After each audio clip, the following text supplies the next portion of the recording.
Well, hello there, Dennis. How are you doing? All right. How you doing, Chris? Doing good. Glad to have another edition here. Yep. Hope everybody's doing okay. Let's play some Hollywood Squares here. There we go. Yeah, all right. How's your weekend been? Well, it's been a long one, but it's been productive on some point, on fronts. Sometimes you get ahead, sometimes you don't. Seems That's like you're right. trying to LCC, trying to Test stay above 8. the water there, you know. Sometimes that's hard to do. Hey, Stuart, welcome Yeah. to the show. Diane, Hooey, hello there. So, yeah, very interesting. Well, we are going into a deep topic tonight, are we or are we not? Oh my Oh gosh, I cannot yeah, believe it. it's gonna be freaky, very freaky. We're gonna get into some very dark history. I Uh, wonder if the Vatican is going to be watching us or they're going to be uh, replaying they, it. they probably knowing them, they may just be on the line tonight, definitely. Uh, we'll we'll probably upset the Pope a little bit, I'm sure. Oh, well. Okay, Dennis Chris, don't disclose the Vatican secrets. Uh, If I we'll keep a just few back poof here. disappear in front of your eyes, you know what Uh, happened. So, yeah. Hey, the Pope, Liana, welcome to the show. the Pope has got connections, definitely. You better believe that. I Yeah, know that for a fact. yeah, yeah. I've seen the movies. I see what Mm-hmm. happens. Yeah, so I'm excited. Everybody's been like messaging me and talking like, what you do this? I don't know, just watch. Yeah, but But you know, yes. when it comes to things like the Vatican archives and why they're so secretive, that's what piques my interest. You know, why so secretive? Why so mysterious about these things? So what are they hiding? We're going to talk a little bit about that tonight, definitely. Yeah, what why are they hiding it? Is it because they don't want us to know the truth? That's another, I think, possibility, Chris, that there are some truths that they're hiding. They do. I will tell you one right up front. It is a well-known fact that Jesus Christ had brothers and sisters. He had four brothers and two sisters. But to this day, the church will not acknowledge that. Now, I will say they were half brothers and half sisters, okay? I'll go along with that. But still, they did exist. But there are some secrets like that that they deny. There are a lot of things like that that they say, oh, it didn't happen, you know, that way. What gave them the right to decide Well, that's what the thing we about should it. have the knowledge or not? That's the thing about it. Look at all the books they took out of the Bible. Very interesting books, like the book of Enoch, the book of James, and some other things. They got taken out, and of course the Catholic Church put some of them back in. There are some more in the Catholic Bible than there are in the Protestant Bible, but the Council of Nicaea actually are the ones responsible for that. It was right after the founding of the Catholic Church. And by the way, I was going to tell everybody out there listening tonight, the word Catholic means universal, okay? And next week, I'm going to be talking a little bit about the end times again and how this church, this universal church, fits into some of that. But that's next week's show. But anyway, this church was founded very simply by this statement. Jesus Christ turned to St. Peter and said, your name is now Peter. And Peter means the rock. And he said, you are the rock upon which I will build my church. I'll give you the keys. You are the rock upon which I'll build my church, and not even the gates of hell will prevail against it. But unfortunately, as it turned out, they didn't have to worry about hell so much. It was the men who were fashioning the religion that changed a lot of things, like the Council of Nicaea. They just got together right afterwards that all this church began. And by the way, the original Christian church, folks, had nothing but Jewish people in it, okay? The original. And when the Gentiles began to come in, things began to change, and the dynamics of the church changed. And that's the interesting thing we're going to talk about tonight. Why they took out so many things and added to it. You know, there's a very strong warning in the Bible. You do not take anything out of it or add anything to it. There's going to be a curse on you. And that's something not to be ignored. It's a very distinct warning. You don't mess around with the Word of God, in that respect. But they did. Oh, but that's why I've often talked about organized religion being a man-made thing. Okay, it started out with the first vicar, the first pope was Saint Peter. After that, it went downhill, folks. That was it. After that, it went downhill big time, and it became more of a religion. And here's something interesting that Jesus talked about, and I'm fixing to get back to the Vatican and the Pope, but Jesus said something very interesting. The kingdom of God, not the religion of God, folks. He never said anything about that. He talked about the kingdom of God. And that's a very distinct thing. Get that in your mind. There's a big, big world of difference, a whole universe of difference between the true kingdom of God and the religion of men. Okay, let's not ever lose sight of that. And that's what we're going to be talking about tonight with the Vatican. It is a bureaucracy. It is a religion made and fashioned by men. And the Pope is its head. The Holy See is God's representative on earth to them. When he speaks, God speaks to them. I don't go along with that. I'm not Catholic, of course. I don't see it that way. And Martin Luther did not see it that way. Martin Luther, who founded the Protestant religion, he said it was not really right or true to have a man stand between you and God in your relationship with your Creator. And how very true this man was. And like I was telling Chris before we began the show, he was excommunicated by the Pope. He was doomed to hell by the Pope. Of course, he laughed about it, threw the excommunication in the fire, and went on and did what his business was. He was a man of courage and a man of valor, Martin Luther, definitely. Without him, there wouldn't have been no Protestant faith. But we've got to look past this being grounded in this religious type thing, because that's what drives the Vatican, folks. That's what drives the papacy. And we're going to talk about a little bit of that tonight and some of the secrets that they are rumored to hold in the archives of the Vatican. I'm going to start with one very interesting one, which deals with the book, The Da Vinci Code. I know a lot of you may be familiar with that. Have you ever read that, Chris? I have not, but I've seen the movie. Does that count? Don't waste your time with it, okay? That's all I got to say about it. And the Pope definitely is not one of his favorite books. But according to the Da Vinci Code, and anybody could have made this up, folks, okay? I mean, you can make a conspiracy out of anything if you try hard enough. But according to the Da Vinci Code, Jesus did not die on the cross.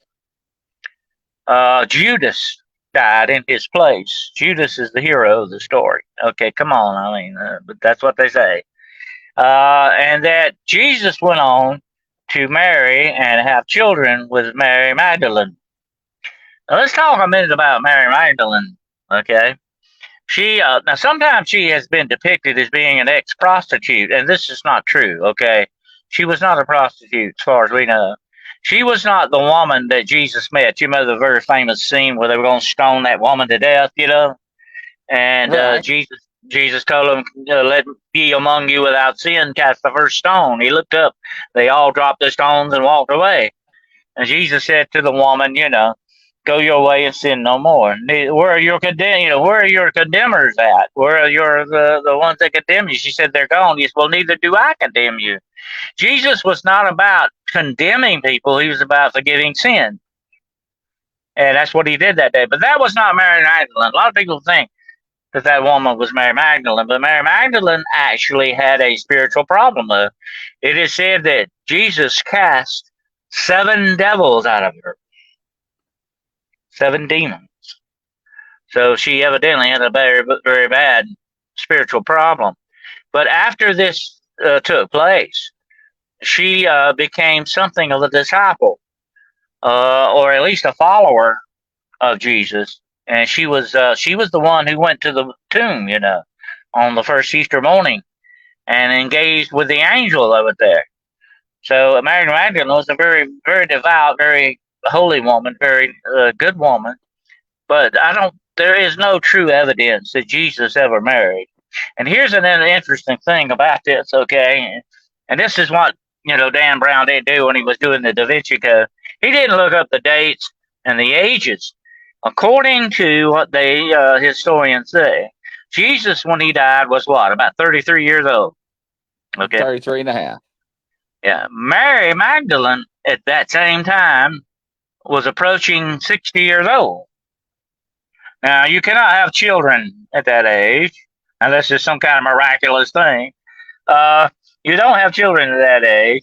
Why would he have married someone so much, 30 years, almost 30 years older than him? That doesn't make really true sense to me. And it's not the way things used to go down back in those days. Okay.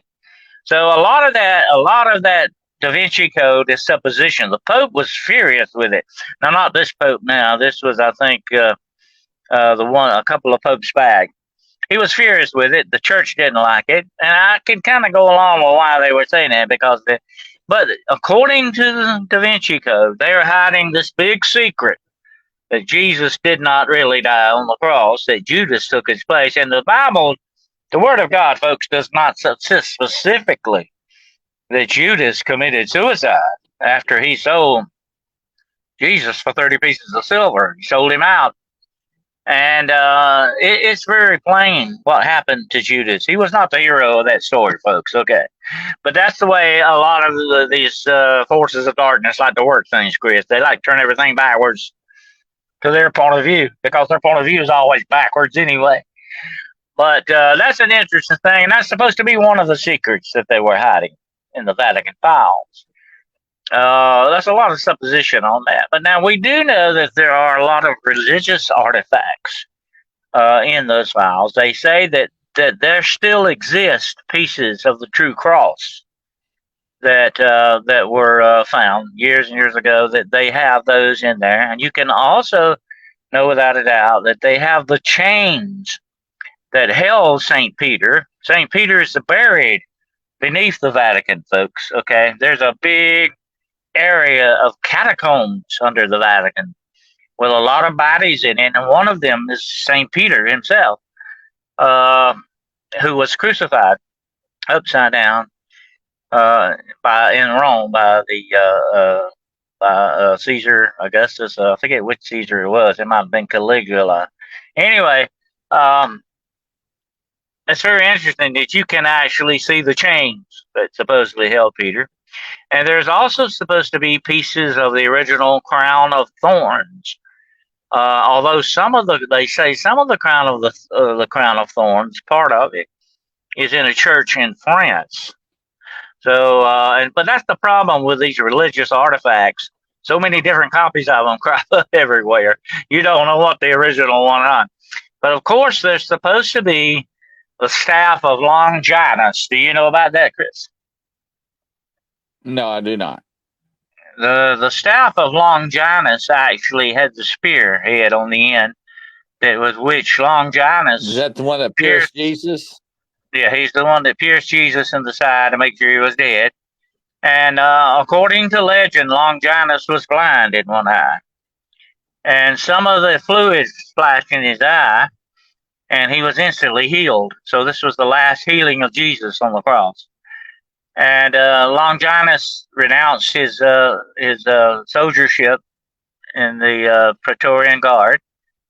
Supposedly broke the spearhead off, and the spearhead is supposed to be still in the world somewhere. Hitler wanted it very badly, by the way, the Spear of Destiny. There are so many copies of that, nobody knows which one's the real thing, or if they even are the real thing. But the staff of Longinus was the shaft of the spear. And Longinus became a disciple of Christ and walked everywhere. You know, it was the only way you got around back in those days. You either rode camels or you walked, and most of the time everybody walked because camels were expensive and mean, nasty critters, by the way. They'll bite you whenever they get a chance and spit on you. I've been around. I rode a camel one time, so I know what I'm talking about. But anyway, um, Longinus walked around with his staff and evangelized for Jesus. He was one of the very first disciples that went out evangelizing. And they say that they have his staff. Now, here is another legend. They also say they have the staff of Peter. And here's the interesting story about the staff of Peter.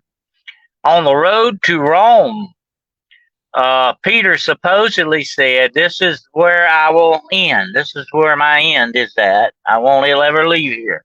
And he supposedly stuck his staff in the ground, and it flowered and became a thorn tree. And people later on would cut staves out of this thing, and it was still like the staff of Peter. And for many years, according to legend, this thorn tree grew on the side of the road to Rome, which was the staff Peter stuck there.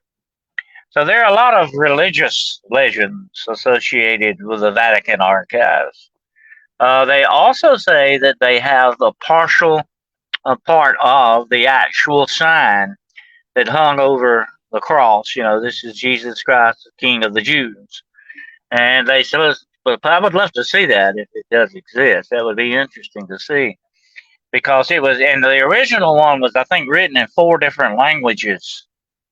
Was in, Roman, Latin, and in the Hebrew and Greek and something else, Aramaic or whatever. It's supposed to be 3 or 4 different languages. So that would be an interesting relic to see as well. But then there's some far out, really freaky stuff that's supposed to be also in these archives and Vaticans. Yeah. You ever heard of the Bible of the Devil?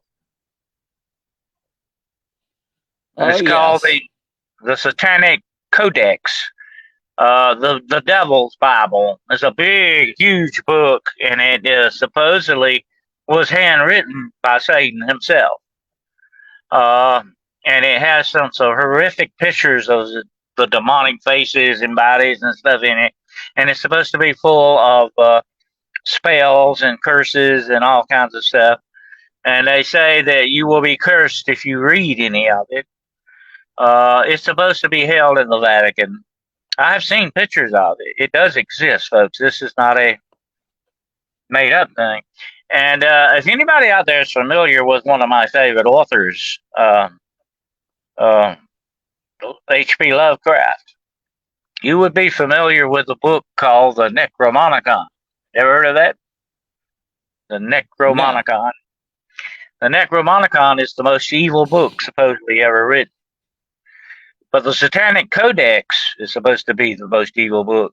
The Necronomicon was made up by H.P. Lovecraft, okay? It was made up by him. There is no true Necronomicon by that name. He just made that up. But they say that his inspiration for this made-up book was the Satanic Codex. That's interesting because it's supposed to be, they say that when they take this thing out for exhibition, they don't even want to handle it with barehanded. It's supposed to be so evil, they use gloves, to handle it. It is a bad looking book. I've seen some of the illustrations of it. I would not particularly want to curl up one night on a dark, stormy night and read that by myself, I don't think. But anyway, you might call up, by reading it, you might usher in some things you might not want to deal with. And it is forbidden. There's one more thing about this book. It is absolutely forbidden to be written out loud. You can't write it. You can't speak it out loud. You can't read it out loud.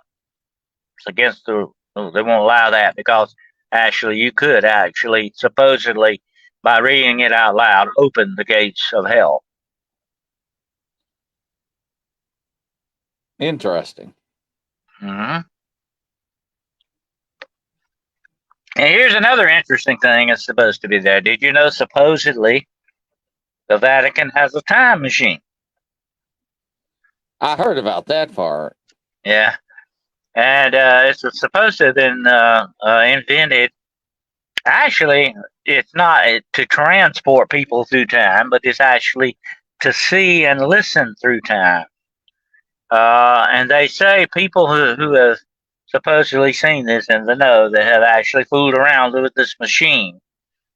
Say they have actually seen scenes from history on it. They saw Caesar being assassinated. They saw Christ giving the Sermon on the Mount. Supposedly, this machine allows you to look and hear back through time. It's interesting to note that nobody said they've ever fooled with it has saw anything of the future. The future supposedly to some people has not been written. So can you really go there? It hasn't happened yet, But you can supposedly pick these images and sounds up from the past. Now, it is well known that Alexander Graham Bell was working on such a machine that actually would allow. He said he had a theory that no sound or image ever truly goes away. It's always in the atmosphere somewhere, and you can pick it up if you know how to do it. And here it and see it again. He was actually working on that when he died. And they say the rumor is that the Vatican took control of this device that he wrote because he actually finished it. And they said mankind is not ready for this yet. So they put it in the guardianship of the Vatican files. The archives are supposed to hold a lot of things that would destroy or hurt mankind if they let it out, supposedly. But let's look at the history a little bit of the Vatican. Like I said, this is a bureaucracy. I don't know if a lot of people know this or not, but the Vatican is actually a country, a nation unto itself. It has its own little standing army. You have to have a passport to get to it, just like you would any other country. It is a country. And of course, the head of this country is the Pope. The Swiss guard the Pope. The Swiss guard are actually from Switzerland, by the way. They really are. And they are some of the most elitely trained soldiers in the world. They guard the Pope and the Vatican very, very much. Much better in some ways than the Secret Service guards the White House. They are trained, highly trained killers if need be, to preserve the life of the Pope no matter what. But although they have been there have been several assassination attempts against popes. You know that John Paul Yes. II was a victim of an attempted assassination. He was actually shot and almost died. But these assassination attempts did not happen in the Vatican. They happened outside, out of the control of the Swiss Guard.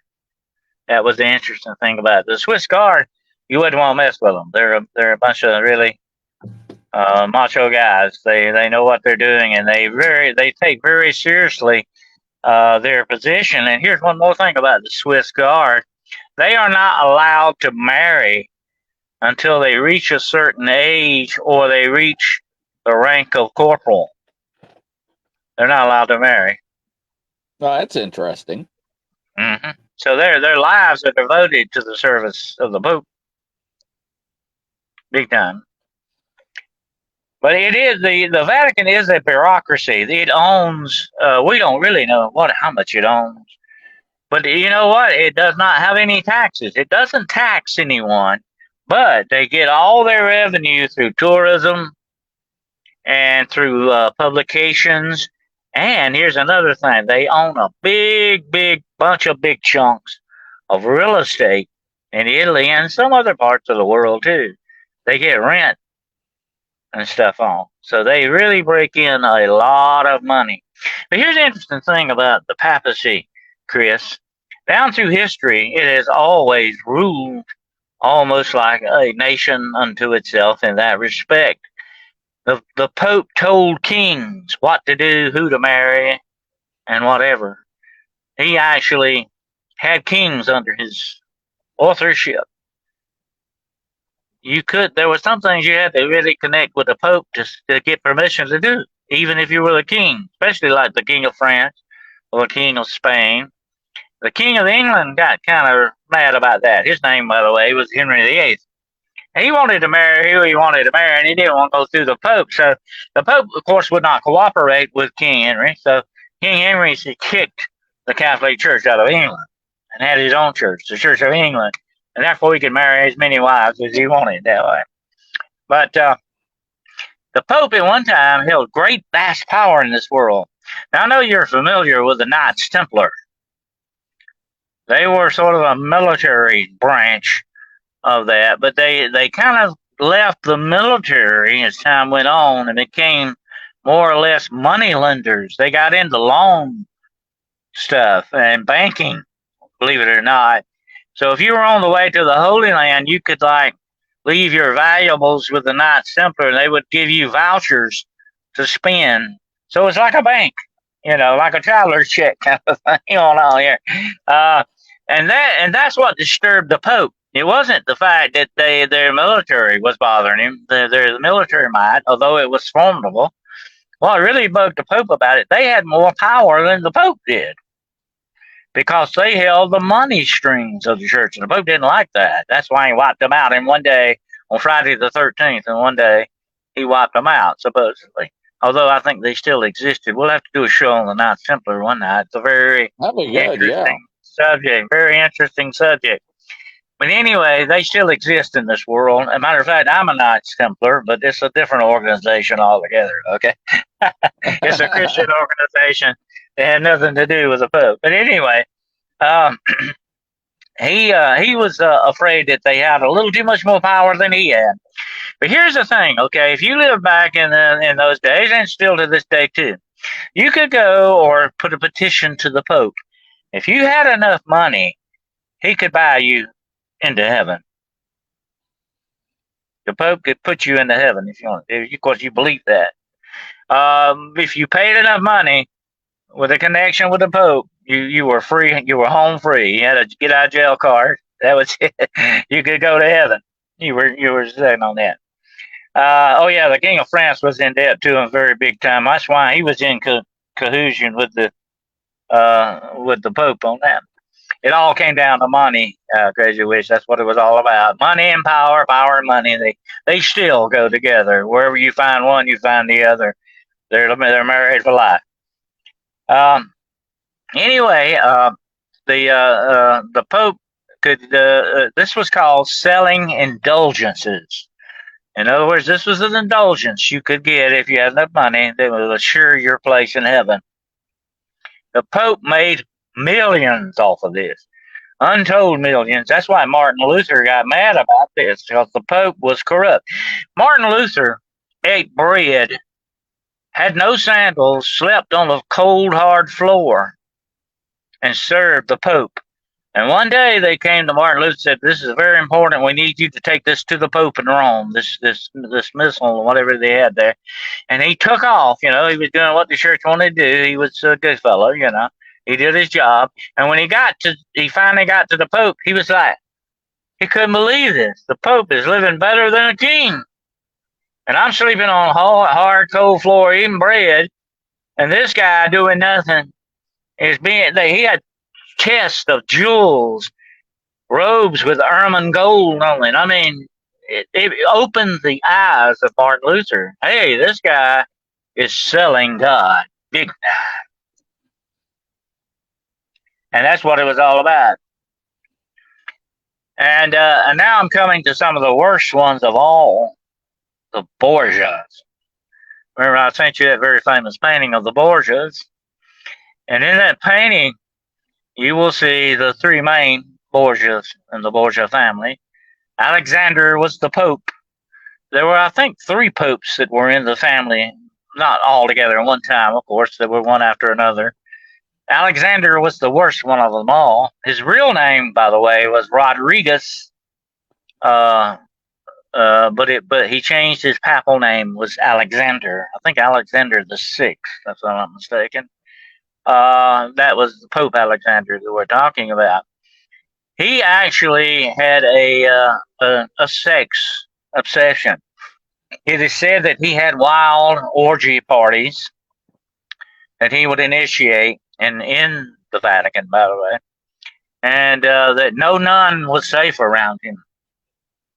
And he would actually hire prostitutes off the streets of Rome to strip naked and dance for him at his parties.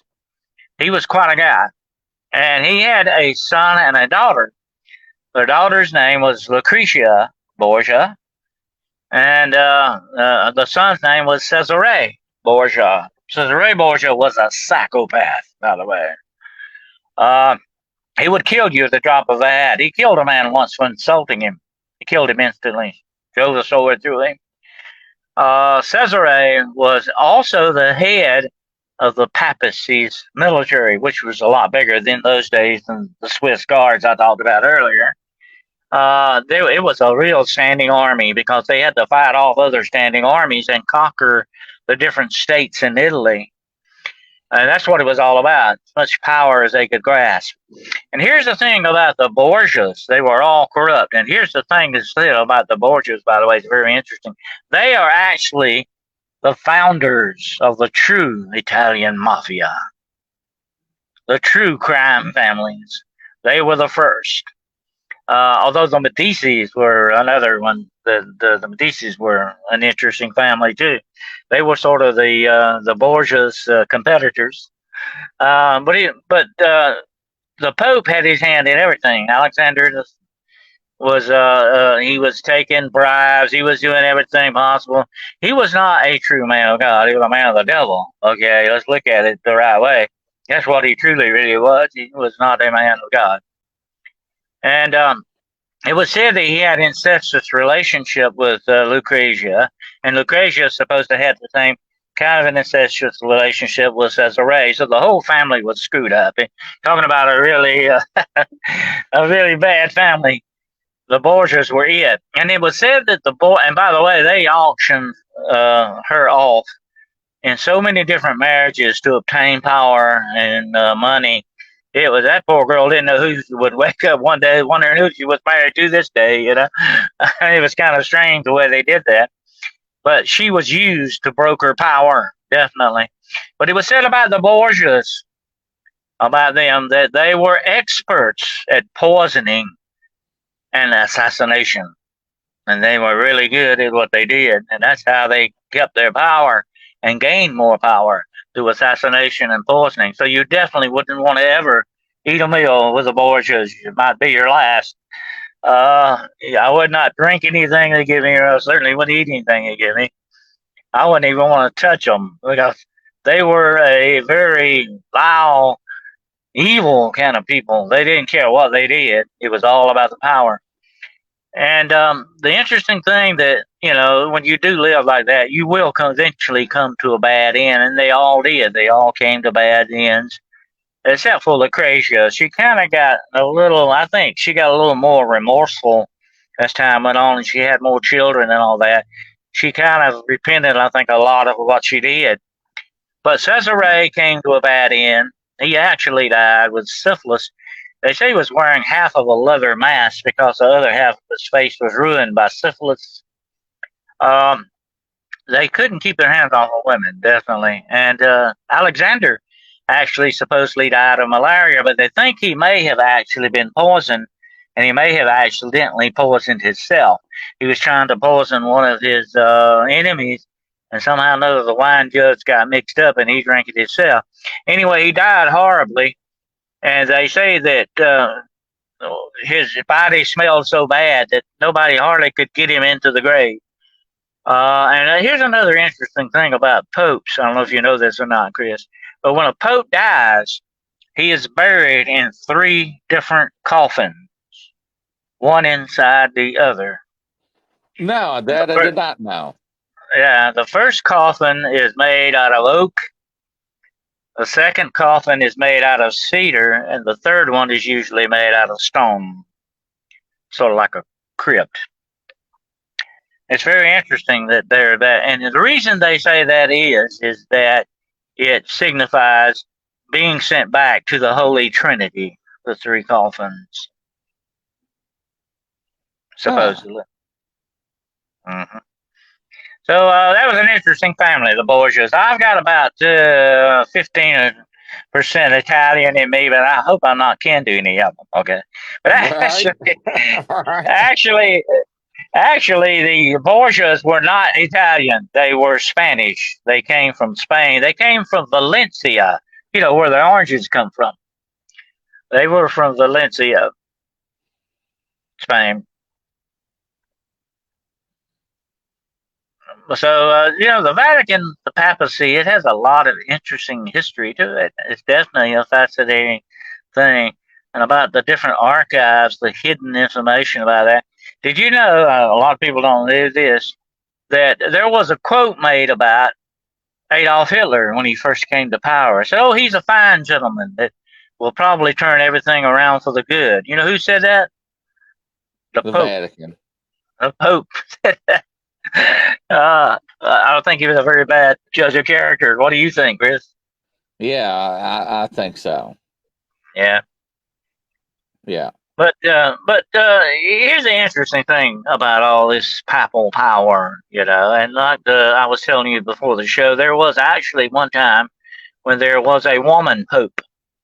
I don't know if a lot of people know this or not, but there was actually a woman who was pope for I think about 20 years. But it was because her brother, who was the real pope, had some kind of infirmity that kept him from holding the office as he should have. But see, if you could ever obtain the office of the papacy, the Pope, you didn't lightly get rid of that. You usually died doing that. You didn't give it up no matter what, because that was the absolute power in the world. So it'd be foolish to give it up under any circumstances. But Joan was her name, not Joan of Arc. That's a different one. Her name was Joan, and she supposedly was a female pope, although she was not ordained a pope. But she was supposed to that. And here's another thing that for I think about 60 years, the papacy was not in Rome, Chris. It was in Avignon, France. Because the Pope at that time was actually thrown out of Rome. And he went and lived in France, and he would not go back to Rome until he was sure that he wouldn't get thrown out again. So he stayed in France, I think, for about 60 years or something like that, in Avignon, France. So that's the papacy moved from Rome to France for a while. That's very interesting. Yeah, the house of the Borgias were, I think, 2 or 3 popes. There were cardinals and a lot of other stuff. Even Cesare was supposed to be a cardinal, but he backed out of it because he wanted to be a soldier. And he wanted to control the Vatican army. Huh. Oh, yeah. So that's very interesting. And, the things about like what happened with Joan of Arc, which was tied a lot to the Pope. She was accused of witchcraft and heresy because she actually was See, what the whole thing about Joan of Arc was, she wasn't going through the Pope or priest. She was actually talking to God one on one. And back in the day, that was a big no-no. You didn't do that. You had to talk to God. You talked to God through a priest. And that's why Martin Luther said, "Oh, that's not right. There's nobody, no man, no matter who he is, not the Pope, not the priest, not the cardinal, not nobody, to stand between you and God in your relationship." Um, and of course, the Bible, the Word of God, never condoned this type of thing. Like I said, all of this, folks, was man-made religious stuff here. Okay, this was not going by the true Word of God. This is what the church was all about. It was we're going to tell you how to live your life, and we're going to do everything for you. We're going to do this, do that, but it was really just a form of control. That's all it was. And the Pope controlled everything at one time or another. Just think about that. You tell presidents and kings and rulers what to do and what not to do. You had an extreme amount of power in your hands. That's very interesting. But now, getting back to the Vatican files, there's supposed to be some other very weird kind of things in there. They also have one thing I would love to see. They actually supposedly have a first original telescope used by Galileo. That would be interesting to see. And of course, the very famous relic, which is not in the Vatican, of the Shroud of Turin. Have you ever done much research on that, Chris? Very fascinating subject. Yeah, it's very questionable. Some say it is the truth. Some say it is not. They say the carbon dating does match, and some say it does not. So I don't know. What is your take on it? Well, here's two interesting aspects of it, okay? And I'm all about science, the correct, real science, folks, not the other kind, not the dark science, the real science. They have tested the robe and said it was only 1,000 years old, but here's the clincher. They didn't test the original cloth. They tested the patches, I think, that are on it. I would like to have a definitive check on the actual cloth or the bloodstains itself that's on there. And here's another aspect of it. They cannot replicate or understand or figure out how that image got on that cloth. No, they cannot. They cannot figure out. And to me, that speaks of a supernatural, perhaps, factor to this. Because there is an interesting passage in the Bible when Mary Magdalene, by the way, we go back to her for a minute, met the angel at the tomb when Jesus had risen. There is saying that she saw the grave cloth folded up and laying there. Okay. That's one thing that you hear about on that. And they say that this thing has been, from day one, it's been folded. You can still see the folds in it and all that. So a lot of it corresponds with what a lot of historians, theologians, and things say about this. And there also tests have shown pollens on it of plants that can only be found in the Middle East. And pollen, we know, is in the air. You know, we breathe it every spring. We get a big dose of it. Pollens are always in the air. They get on clothes, they get on cloth, and everything. So the jury is still out on it, whether it is the true shroud, the burial cloth of Christ. But what gets me is how that image got put on there. And if you look at the 3D image on the left there of Christ's face, look how dimensional it is and how in depth it is. You don't paint like that. Usually, if it were paint, you would know it was paint, okay? And they could not find any traces of a pigment of the paint. Okay, No, they that's did the not, or brush marks or strokes. or brush marks. But how could you paint something that comes out 3D like that, and you see the other image on the side of it? That how could you do that? They had no technology to do that back in that day. I mean, even if it was only 300 or 400 years old, they had no way to do that. You know. So that's the interesting thing about it. Now, I want to say something about those other marks that you see. You see the patches I'm talking about. Right. You see the patches. It was burned in a church fire. That's why it was patched. Stupidly patched. They should have never done that. But they patched it with a different type of cloth. But that's what those scorch marks are, because it was folded when it was burned. But it wasn't actually burned. It just got incredibly hot and scorched to a certain extent. Now, if you use scorched cloth, it will eventually crumble. You know, it will deteriorate, and that's what you see a lot. That's going on there with that. But to go from head to foot, I mean, and it goes completely from the soles of the feet to the top of the head. That is an amazing thing. How could that be done? That's what you got to ask yourself. Or was that some type of a supernatural force that did that to that cloth? And we do know this, and I'll say this, speaking on the resurrection itself. When Christ came up out of that tomb, he was risen as a new creature. The old body was gone, okay? Although he still had the image of that old body, he was a new creation. He was a new creature. And in order for that to happen, I think that would take an incredible amount of spiritual energy of some type to do that. And it would definitely bleed through a cloth that was on you. Now, the grave cloth was usually wrapped around you, and it was very tightly on you. It just didn't lay it on you. It was very tightly on you. So it's very interesting. You have to supposition on a lot of things in this.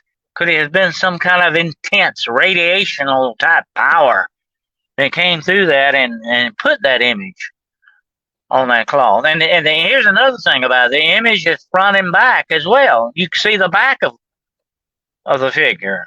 and you see the front. That would be incredibly hard to replicate. I'd like to see somebody try to do that. I think It'd they be interesting. tried, but they were Yeah, not successful. They they had couldn't do it. artists. They had all kinds of things. They People. even put a dead body in that same position, and that was mutilated to to to try to emulate the same thing with just a dead body covering, and it still wouldn't come out with that image. So I think if you look at that cloth, there's only one conclusion you can come to. Something supernatural happened with that cloth. Very interesting. But now there are other relics. Have you ever heard of the handkerchief of Veronica? No. Veronica was supposed to be another one of the female followers of Christ. There were some disciples that were sort of on the outer fringe of the main 12. And Veronica was one of them, was her name. And actually, when Jesus was taking the cross through the streets, he fell. He fell, and he was probably dying right then of dehydration. But he was sweating blood. He had blood on him and all that. And Veronica ran over and dabbed a cloth on his face, to get all the sweat, blood off of him. And actually, the image of his face is supposed to be on this cloth. But not like that. It's not like the Shroud of Turin kind of thing. But I think, yes, but having investigated the cloth of Veronica, I've come to the conclusion it is a painting. It is something I think that was put on there. It's not the actual thing it's supposed to. It may have once really been a cloth that had that on there. But that comes back to what Mary Magdalene was supposed to be, the Holy Grail. That's going back to the Da Vinci Code. That she was the Holy Grail. Let's talk about the Holy Grail for a minute. So that's supposed to be another relic in the Vatican files, in the Vatican archives. What is the Holy Grail? If you were to see the Holy Grail, what's the first thought you comes in mind? It's a cup with maybe jewels on it, gold goblet looking thing, very ornate thing. That's not what it would have looked like. Okay, I got bad news for you folks. The Grail did not look like that. Okay. Matter of fact, those poor Jewish guys didn't have money for kind of stuff. They had just regular eating utensils. And the main drinking cup back in those days wasn't one of these cups here. It was a wooden bowl, and you drank out of it like a cup. Yeah. Okay. Yeah. And that is correct. that was Indiana Jones. Yeah, Indiana Jones. Yeah. And here's the interesting thing. I'm going to get to him in just a minute. Jones, remember? The interesting thing about the Holy Grail is the fact that if you had it, it would be a wonderful thing. Of course, a good relic to have. But also, the thing about it would be he drank out of it, and that would be interesting. That would be a very relic. But here's not what the power of the Holy Grail is. The real, true Holy Grail goes to the legend of the blood on the cross. Now, I'm gonna get these into some interesting stuff here. You remember Indiana Jones? He was looking for that goblet, and you could drink out of this thing, and what would happen, Chris? You would what? Live forever. Yeah, you would live forever. Why? Just because Jesus drank out of it? No. No, because it caught his blood. Exactly. Actually, that's what Mary Magdalene supposedly did with the Holy Grail. But here, I got some bad news for you. That's legend, okay? We don't think it was the Holy Grail. I mean, that was back at supper time, and other people would have had something to do with that. It would all got took up, and no telling whatever happened to it, okay? Nobody kept it, I'm sure. The real Holy Grail. But what she actually supposedly caught the blood in that came down off the cross, she caught it in an ointment jar, a very small ornament jar that, women have always had stuff like, maybe it had some kind of cream in it or some good smelling stuff or whatever. And she had an empty one, and she actually caught the blood in this. Now, I have actually seen that. It's supposed to be what it's supposed to be, and it's a small ointment jar made out of alabaster type stone, carved stone. The reason why I venerated that, of course, is that the blood of Christ was the living blood, and if you actually drank out of that you would live forever. But that's not true. That's the legend, you know. I mean, that would go, you know. I don't think that was true, but that's a legend. There's one other legend about the blood of the cross. It's very interesting, Chris, and this is a legend, though. We're not sure. I mean, it's not biblical, okay? But it is said. I think, well, there are some biblical books associated with it. It is said that when the blood on the cross slowly went down the cross, and it entered the ground. And it said that it went on down in the ground and it hit the bones of Adam, who was buried there. And for just a moment, it brought Adam to life. And Adam praised God and said, "This is the Son of God." The first Adam met the second Adam that day, supposedly. Very interesting legend. And they also have one more legend about the blood. They said that wherever the blood fell around the cross, rose bushes came up, and that's where the first roses came from. Yeah, it looks very much like that, the alabaster jar. Now, I have an acquaintance of mine, a author named Graham Phillips, who's actually found that. He is sort of like a modern day Indiana Jones. He's been on the trail of the Ark of the Covenant, the grave of Moses, the staff of Moses, and the Holy Grail, and that, the ornament jar. So there's a lot of legends that are there. But so supposedly some of these relics are in the Vatican files and the archives. Very interesting. Stuart says Mary was the Holy Grail by having Jesus's child. That is the Stuart. That is the Da Vinci Code. I think that's a bunch of bunk, but that's the Da Vinci Code. But here's why that plays into that. A lot of the so-called royal families of Europe claim that they came from the lineage of Jesus through these children supposedly they had. That was a claim they had. I think even Queen Elizabeth claimed it, that they were related to Jesus blood-wise that way. But that was just a claim to get them to have a little more royal power, I think, more or less. There is a possibility that Jesus, as a child, could have visited the UK, the British Isles, because it was under Roman rule. And Joseph of Arimathea, who was Jesus' uncle, by the way, and I'm going to talk about some blood relatives here in a minute, but it's a possibility he could have come to England, but it's a far-fetched one, you know, but it's a possibility. Yeah, you can't rule anything out like that. But we don't know a lot of what Jesus did during all those years that you don't hear about in his very early years. I'm sure he was learning the trade of carpenter. He was keeping his family from starving. He was taking care of family obligations. And speaking of family, a lot of people don't know this, of course, that John the Baptist and Jesus were actually what we would call double first cousins. I don't know if you ever heard that term, Chris, but a double first cousin is supposed to be no, first. I have not. They're supposed to be first cousins of first cousins, by the way, okay? The children of first cousins. So they're called double first cousins. It's just a term. But they were very close cousin-wise. And here's another thing. As I said earlier, the Vatican will disallow this, okay? But Jesus supposedly had 4 half-brothers. There was, I think, one named Jude and another one named Jonas. And there were 4 of them all together. I can't remember their names. And he had 2 sisters. One of them was named Lydia. I can't remember the other one's name. And that probably Joseph and Mary had after Jesus was born, of course. And here's another thing. You've heard of the disciples James and John, the very famous disciples. They were actually cousins of Jesus as well. So it was all in the family.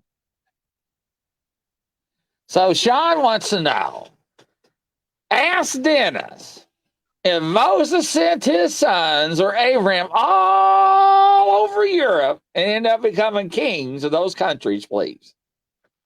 That's what they say. Yeah, but that didn't happen either. That's very far fetched as well. Moses had a very important job. Moses did not leave where he was stationed at by God. But now, if you go back to the biblical thing, we all came from Noah. There you go. I mean, Noah's family. We're all related. Oh, That that way. is true. Yeah. That's the Yeah. connection. That's the connection. Yeah. But now there's supposed to be some things of the Vatican files that have to do with the Nephilim. Some of the stories and some of the things of the Nephilim. And there's supposed to be, here's another far fetched thing, whether this is true or not. They're supposed to have the sword of Goliath, which weighs like 100 pounds and it's like 8 foot long or something.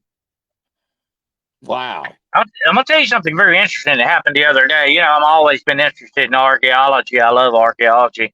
I'm sort of an amateur archaeologist, so I don't dig anymore.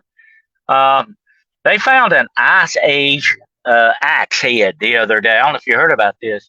And it was so large that the archaeologist said, there's no way a human being could have picked this thing up and used it as an axe. I said, but a giant could have. We'll have to do a show one night on giants. Very biblical stuff, by the way.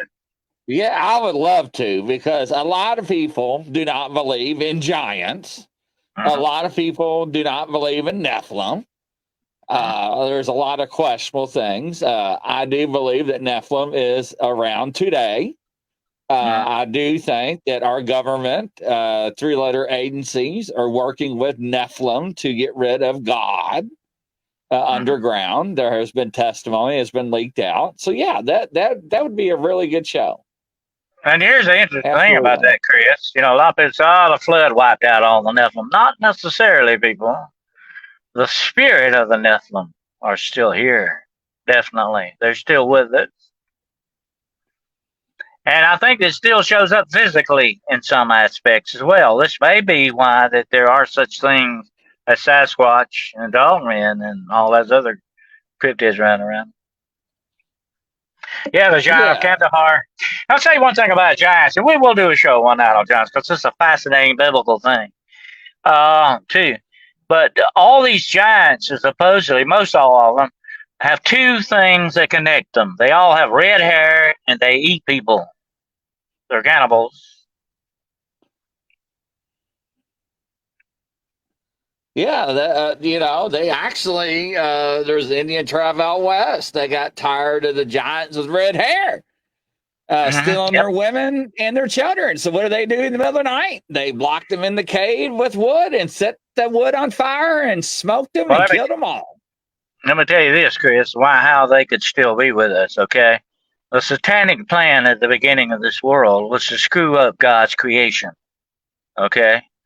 And one of their factors that they were working on by these angels having sex with human women, one of the things that they were screwing around with, it's what we all still have today, DNA. And I think the Nephilim still exists in the DNA. Think about it. I do too.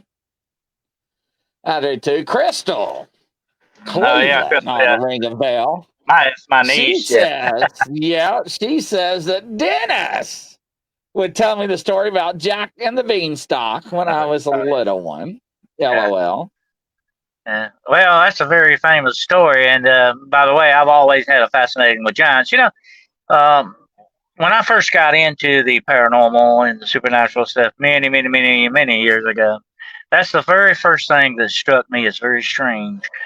Throughout the cultures of the world, these things keep reappearing. The giants, the vampires, the shapeshifters, the witches, the ghosts. All these things keep reappearing in different cultures, thousands of miles apart, that never interacted with each other. Why? That was the one question that haunted me. Why? There had to be an answer to that. Giants, of course, were among a lot of that. The trolls and all that people talk about. We'll definitely do a show one night on giants. Yeah, we're going to have to. I knew somebody, especially him, was going to say that. I smell blood of English, Ron. Be alive or be he dead, I'll grind his bones to make my bread. There you Yes. go. There's another cannibal there, folks. Yeah, but it's amazing because back in the 17th, 16th, 17th, 1800s, they were finding skeletons of giant bones, and they were Smithsonian had them, and they were being displaced and misplaced and double row T. Somebody said yes. On So purpose. interesting. Yeah. I think it was misplaced Yeah. on purpose. Yeah. Yeah. But that's the way it goes with mainland science. Okay, anything that rocks their boat, threatens their money, their grants, and all that, they don't want to deal with it. Okay, they'd rather squeeze it under the rug and forget it, put it on the shelf somewhere and forget about it. They deny the truth because it's not the way they want it to be. That's just the way certain people think, unfortunately. I'm Yeah, not that way. it's something. I want to drag it out in the daylight and open for everybody to see. And the Vatican's that way too. They don't want us to see a lot of things. And like we said before, you have to be like 70 years old, and you've got to be a scholar for so many decades to even be allowed just a few minutes inside the archives to look up something. What are they? Why are they so protective of that? I can understand the antiquity of these things. I understand that. But scholars need to be given full access to things like that, That's not right. No, I totally agree. I think there's more to it than what they're leading on to. I don't Mm-hmm. think they want us to know the truth. I think that would alter the course of a lot of things in humanity. Mm-hmm. But there are a lot of things that, if you got something, show it. But why is not the truth being revealed? That's the most important question. Mm-hmm. There's a I don't reason think for it's going to it. rewrite things. Mm-hmm. I really do. Yep. There's some things I think they're hidden, that they're hiding from us, and I think a lot of it has to do with some of the actions that the popes did themselves, things that weren't nice. Just like the Alexander we were talking about, Alexander VI, the Borgias. We don't know how deep the corruption went in the church, And has it always been that way? We do know that in modern times, a lot of this sexual harassment and things that went on that were covered up, supposedly tried to be covered up by the church. That's not right, And so a lot of that may relate to this stuff. They may be hiding some secrets that threaten their power, not us, but threatens their power. There you go. What That makes about me what very about suspicious. aliens? That's another You thing. think they're highly? Uh, there he is. I was fixing to get to that. You read my mind. There's supposed to be relics of alien culture hidden in the archives. I think one of I remember reading somewhere that one of the supposed objects is a mechanical device that is not made by mankind, and it was not made by anything on this planet. And it's supposed to be a mechanical device, but nobody knows what it is. They can't figure out what it is or what it does. But it's very much like the Indiana Jones movie that's out right now about the Dial of Destiny. It sounds a lot like that kind of an instrument. Whether it's really truly of alien origin or just some very clever guy back in history made it. I don't think it's gonna. I don't think it's gonna dial you up into another era either. By the way, but it was a chronograph type thing that studied the stars, gave you the movements of stars. And I think that would be very essential for ship people on ships and ship navigation. But I'm going to tell you something, Chris. We write these people off from many years ago, but they have done things we still can't. Just like that Shroud and Turin we were talking about earlier, they have done things we can't explain. Look at the pyramids. Look at some of the great cities with those big, gigantic, huge building blocks that you can't even put a piece of paper between the cracks. How did they do these things? It's amazing. Or the rock is melted in between the other rock, Yeah. somehow. Mm. And And yeah, so it's precisely cut. How could you do that using a chisel and a hammer? You just don't do that. They did stuff we can't to this day replicate. So these people were not stupid. People back in ancient days were very smart. A lot of them knew, they knew what side their bread was buttered on. Definitely, we can't write them off because they had brains just like we do. Although they might not have some of the advantages we do, they made their own advantages sometimes. That's the interesting thing about it. yes. Sean says lost technology. I think there's a lot Yeah. of things that are lost. Mm-hmm. So There's Philip supposed to be Atlantis. there's supposed to be examples of that in the Vatican, along with some things supposedly from Atlantis, some other things like that, and even some of the works of Aristotle and all are supposed to be there. So there's some very ancient texts, very ancient papyrus that they still have. That I can understand why they would bar access, but these things need to be studied. They need to be brought to light. They don't need to keep them hidden from us. We can deal with it. That's what I don't like about it. Knowledge, and I've always lived my life like this, Chris, and I think you have too. Knowledge is a thing that should be shared above all else. You share your knowledge with people. You don't hold it back. That's a bad thing to do. And the Vatican's kind of guilty of that, definitely. Yeah, they are, and they've been doing it for how many centuries? Oh, So yeah. 2,000 years almost. So that's the thing. Hello there, Agent Smith. Welcome. But no, that's the thing. It's interesting. But the Giants, yes, Well, that we'll seemed have to do. like I think I was going to do something else next week, but I think we'll just do Giants next week. Definitely, we're gonna have to. yeah. Big subject. So Big subject. yes, it is. All right, I'll let you lead us in prayer, my dear friend. All righty. Let's have a little prayer. Lord, our Heavenly Father, we ask that you give us the knowledge that we need to accomplish the things that we need to accomplish in the days ahead. We ask that you give us the faith to go with this knowledge that will sustain us in the darkness of times that may be coming our way. We ask that you uphold our faith, our measure of faith that you give us, that you honor and venerate it with our connection to you, the Lord God, creator of all things in heaven and earth and this universe. We are your children. We have that special place in your creation. And we thank you for this. And we thank you for the knowledge and the wisdom that you give us and impart to us. You do not hold secrets from us. You give us the knowledge of things that we need to know, things that will help us and sustain us like a light in the eternal darkness. In your name we praise you tonight. We thank you. In the name of your Son, Jesus Christ. Amen. Amen. So, ladies and gentlemen, make sure for next week's show, get your questions ready for the giant subject. So we'll take that endeavor on. That's going to be very interesting.